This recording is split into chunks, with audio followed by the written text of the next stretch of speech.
मोठे जरा वाढले आहेत आता. फक्त शिवसेनेचे होते तेव्हा 50 होते.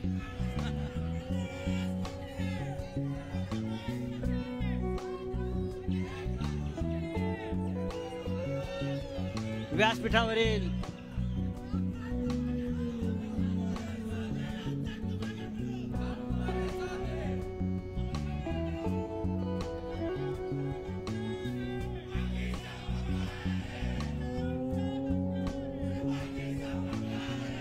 देशाचे नेते, या देशाच्या राजकारणातले भीष्म पितामह आदरणीय शरद पवार साहेब,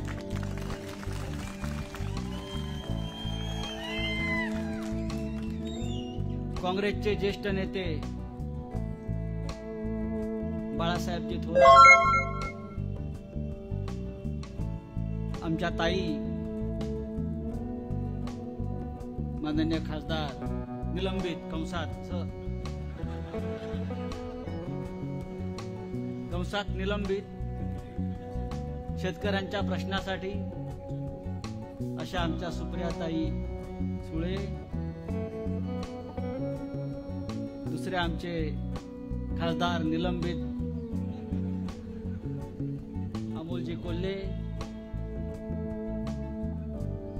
सर्व तिन्ही महाविकास आघाडीच्या तिन्ही पक्षाचे प्रमुख पदाधिकारी ज्यांनी आक्रोश मोर्चा ही सभा यशस्वी करण्यासाठी परिश्रम घेतले. बाजार मांडलेला इथे पहा, इथे काय काय आहे. कापूस आहे, कांदा आहे, गाजर आहे, दुधी आहे. नाही, गाजर नागपूरला पाठवा.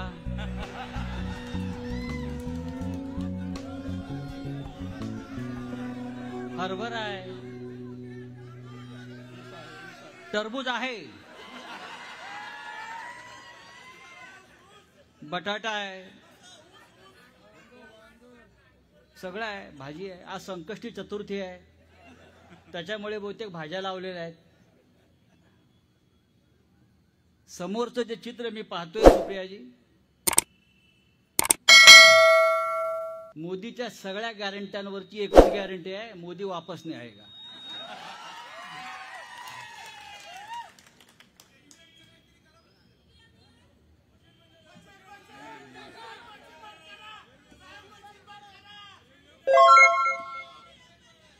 मशीन नाही, दुकानच बंद करायचं आपल्याला.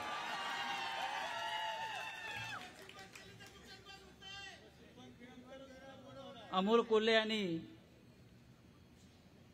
शेतकऱ्यांच्या प्रश्नावर जुन्नर पासून एक मोर्चा काढला सुप्रियाताईच्या नेतृत्वाखाली. त्याच्या आधी मी एक वक्तव्य ऐकलं अमोलजी, काय झालं तरी तुम्हाला पाडणार.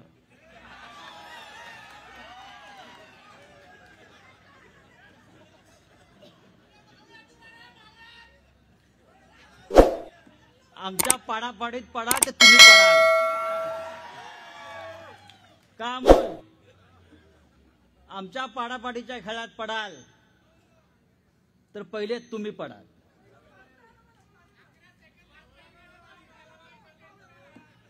सांगायला पाहिजे, अरे डायरेक्ट बोला, असं इनडायरेक्ट कोणी बोलायचं नसतं, नाव घेऊन बोलायचं असतं. आमच्यात दम आहे.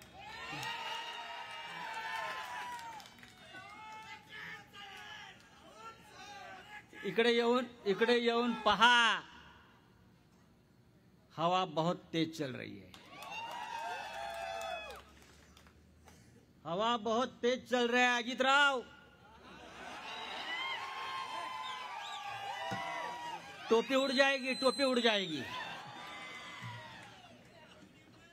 अरे शेतकऱ्यांच्या प्रश्नावर त्या मोर्चा आहे. किती 6 प्रमुख मागण्या आहेत आणि किती साध्या मागण्या. कांदा निर्यात बंदी तात्काळ उठवावी आणि कांदा निर्यातीसाठी कायमस्वरूपी धोरण ठरवावे. खाजगी आणि शासकीय असा भेद न करता दूध उत्पादक शेतकऱ्यांना अनुदान मिळायला हवं. हा बिबट्याचा प्रश्न आपला दोन अनेक वर्ष मी ऐकतोय. त्यासाठी अखंडित वीज पुरवठा आपल्याला हवा आहे. पीक विमा कंपन्यांच्या ज्या लुटमारीला आळा घालायला हवा. शेतकऱ्यांना सरसकट कर्जमाफी मिळायला हवी आणि शेतकऱ्यांच्या मुलांसाठी शैक्षणिक कर्जाचे धोरण लागू करावे. 5-6 एक प्रमुख प्रश्न आहेत. हे प्रश्न घेऊन जर सुप्रियाताई आणि अमोल कोल्हे गेले असता अमित शहाकडे किंवा मोदींकडे, तर त्यांनी काय सांगितलं असतं? रामलल्ला का दर्शन फ्री कराएंगे, चिंता मत. रामलल्ला का दर्शन फ्री कराएंगे. 2 कोटी बेरोजगारांना नोकऱ्या देणार होते. तो त्याच्यावरती सुद्धा एकच उत्तर आहे, रामलल्ला का दर्शन फ्री में करेंगे. प्रभू श्रीरामाचं नाही, ते आपल्याकडे. मी आरोपी आहे त्यातला. मी आतापर्यंत 10 वेळा सीबीआयच्या कोर्टासमोर जाऊन उभा राहिलेलो आहे. एक लक्षात घ्या, बाळासाहेब ठाकरे नसते, माननीय शिवसेना प्रमुख हिंदू हृदय सम्राट बाळासाहेब ठाकरे नसते,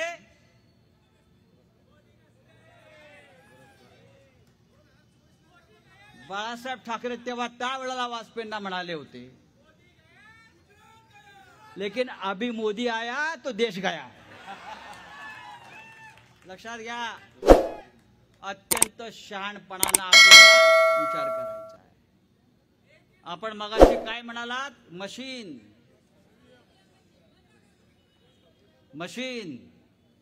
अरे ईव्हीएम नसेल तर भारतीय जनता पार्टी ग्रामपंचायत पण जिंकणार नाही, नगरपालिका पण जिंकणार नाही. हे जे 400 पार, 300 पार, काय 350 पार, ही सगळी ईव्हीएमची ताकद आहे. आमची महाविकास आघाडी आहे. काँग्रेस आहे, शिवसेना आहे, राष्ट्रवादी आहे आणि भारतीय जनता पक्षाची युती फक्त ईव्हीएम बरोबर आहे. बस, बाकी काय नाही. आणि म्हणून आपण सगळ्यांनी, हा आक्रोश मोर्चा आहे का? मी आक्रोश या शब्दावरच माझा आक्षेप आहे. अमोल, हा महाराष्ट्र लढणार आहे. पण मगाशी सुप्रियाताई आपलं भाषण ऐकलं, आपलं सुद्धा भाषण ऐकलं. या महाराष्ट्राचा स्वाभिमान, या महाराष्ट्राची अस्मिता या सध्याच्या सरकारनं दिल्लीच्या वाटेवर पाय पुसण्यासारखी पाडून ठेवलेली आहे. पाय पुसायचं आणि पुढे जायचं.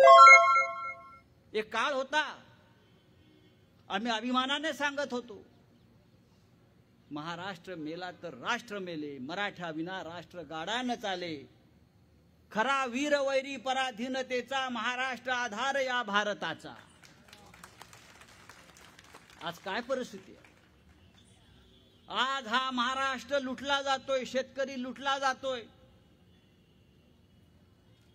बेरोजगारी महाराष्ट्रात, हा महाराष्ट्र देशाचं पोट भरत होता अनेक वर्ष. मुंबईनं देशाचं पोट भरलं अनेक वर्ष. पण आज या महाराष्ट्रातला प्रत्येक उद्योग येणारा हा गुजरातला पळवला जातोय. गुजरातचा विकास होण्याविषयी आमचा काय आक्षेप नाही, देशाचा विकास व्हायला पाहिजे. पण जे जे महाराष्ट्राच्या वाट्याचं आहे, मराठी माणसाच्या भाग्याचं आहे आणि मराठी माणसाच्या कष्टाचं आहे, ते सगळं एका राज्यात जात आहे. आज आणखीन 2 उद्योग गेले. एक टेस्ला मी काहीतरी वाचलं, आणि सिंधुदुर्ग मधला पाणबुडीचा उद्योग. म्हणजे कोकण असेल, विदर्भ असेल, मराठवाडा असेल, पुणे असेल, अरे त्यापेक्षा गुजरातला सोन्यानं मरवून टाका ना एकदा. आमचं काही म्हणणं नाहीये. हिऱ्याचं मार्केट गेलं मुंबईतलं, काय काय नेणार आहात तुम्ही? अरे तुम्ही आमचे उद्योग नाल, पण या मराठी माणसाचं मनगाट आणि धैर्य कुठे घेऊन जा? आम्ही लढू आणि परत मिळवू सगळं. हा छत्रपती शिवाजी महाराजांचा महाराष्ट्र आहे. ज्या पुण्यामध्ये ही सभा चालली आहे, त्या पुण्यामध्येच बाल शिवाजीनं, छत्रपती शिवाजी महाराजांनी सोन्याचा नांगर फिरून हा महाराष्ट्र उभा केला होता, हे आपल्याला विसरता येणार नाही. आणि हे तेच पुणे आहे मराठी माणसावर जे चाल करून आले त्याची बोटं इथेच छाटली या लाल महालामध्ये. तेव्हा मराठी माणसाला बोटं छाटता येतात. प्रसंगी अफजल खानाप्रमाणे कोथळा काढता येतो. धैर्य, शौर्य, अभिमान हे आमच्या रक्तामध्ये आहे. हिमालयानं साथ घातली का महाराष्ट्र धावतो, सह्याद्री धावतो.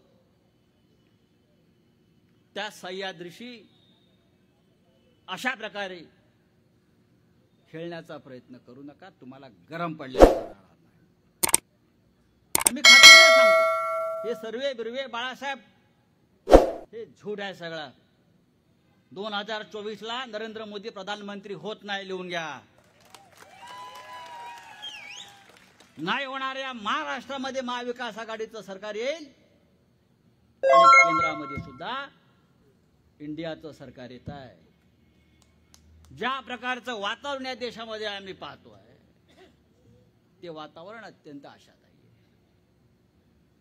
हे मध्य प्रदेश, हे राजस्थान, हे छत्तीसगड हा सगळा घपला आणि जुमला आहे. आता आपल्याला समजलेलं आहे. आता बाप दाखव नाही तर श्राद्ध कर. आम्ही बघू आता. हे लोक म्हणतात नरेंद्र मोदी यांनी एअर इंडिया विकली, नरेंद्र मोदी यांनी ONGC विकलं, नरेंद्र मोदी यांनी काय काय विकलं, अजून सगळे सार्वजनिक उपक्रम विकले. नरेंद्र मोदींनी हे विकलं, ते विकलं, ते विकलं, देश विकला. पण त्याने काही गोष्टी खरेदी सुद्धा केल्या नाही. त्यांनी कोर्ट खरेदी केलं, त्याने इलेक्शन कमिशन खरेदी केलं, त्याने महाराष्ट्रातले आमदार आणि खासदार खरेदी केले. त्याच्यामुळे हे विसरू नका की काही विकलं पण काही खरेदी पण केलाय आणि जे खरेदी केलंय त्याच्यावर तो राज्य करतो आहे. हे राज्य आपल्याला उलथवून टाकायचं आहे. मगाशी आपण बाळासाहेब ठाकरेंचा उल्लेख केला. बाळासाहेब ठाकरे अत्यंत परखड होते. माझं अख्खं आयुष्य त्यांच्याबरोबर गेलं. बाळासाहेब म्हणायचे की ज्या प्रकारचे राजकारण सध्या सुरू आहे, बोलू नये त्यापेक्षा वेशा परवडला म्हणायचे. निष्ठा आहे त्यांच्याकडे, निष्ठा आहे त्यांच्याकडे. आणि पैशाचं राज्य सध्या जे सुरू आहे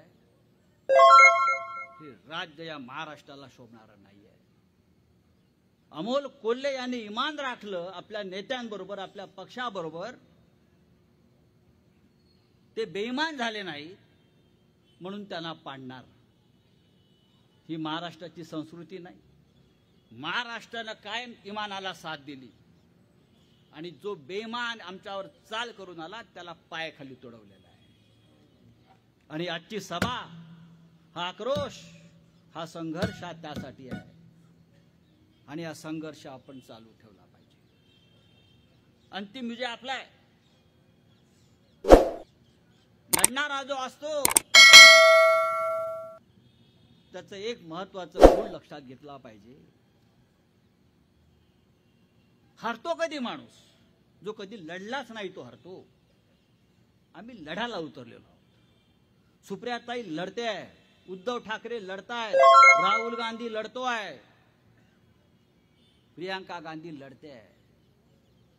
आम्ही हत्यारं अजून टाकलेली नाहीत, हत्यारं मॅन केली नाहीत आणि कोणाची माय व्यायली नाही आमच्या हत्याराला हात घालायचा. एक हात तलवारीवर आणि दुसरा मृत्यूच्या खांद्यावर टाकून आम्ही फिरतो आहोत. काय करणार? तुमचं इडी विडी येऊन गेले आमच्याकडे, येऊन गेले, घेऊन गेले, बंद करून झालं. पण आम्ही तसेच आहोत, आम्ही तसेच आहोत आणि तसेच राहणार. आणि ज्या कोठडीमध्ये आम्ही आहोत त्यात तुम्हाला घालणार. नाही घातलं तर बाळासाहेब ठाकरेंचं नाव सांगणार नाही. सुप्रिया, लक्षात घ्या, माणसानं सूड घ्यायला शिकलं पाहिजे. राजकारणामध्ये या देशासाठी, या राज्यासाठी जे आमच्या मुळावर आले त्यांचा जर आपण सूड घेतला नाही तर आपण हिंदू संस्कृती ही खड्ड्यात घातली. अरे भीमाने काय केलं? किचकाची मांडी फोडली ना. काय केलं? बाळासाहेब ठाकरेंनी सूड घेतलेले आहेत. आणि माननीय पवार साहेब, आपल्याला सुद्धा हे धोरण भविष्यात ठेवावंच लागेल. कोणी नाही, ओवाळण्या बंद झाल्या पाहिजे. जो आमचा मुळावर आला या महाराष्ट्राच्या, त्याच्याशी आम्ही संघर्ष करून लढू. आणि हा आक्रोश मोर्चाचं रूपांतर हे भविष्यामध्ये संघर्षाच्या यात्रेमध्ये व्हायला पाहिजे. संपूर्ण महाराष्ट्रामध्ये हा संघर्ष होईल. आणि जोपर्यंत हा भगवा, हा तिरंगा, हे घड्याळ हे विजयी होत नाही, ही महाविकास आघाडी विजयी होत नाही, तोपर्यंत ही लढाई चालू राहील. जय हिंद, जय महाराष्ट्र.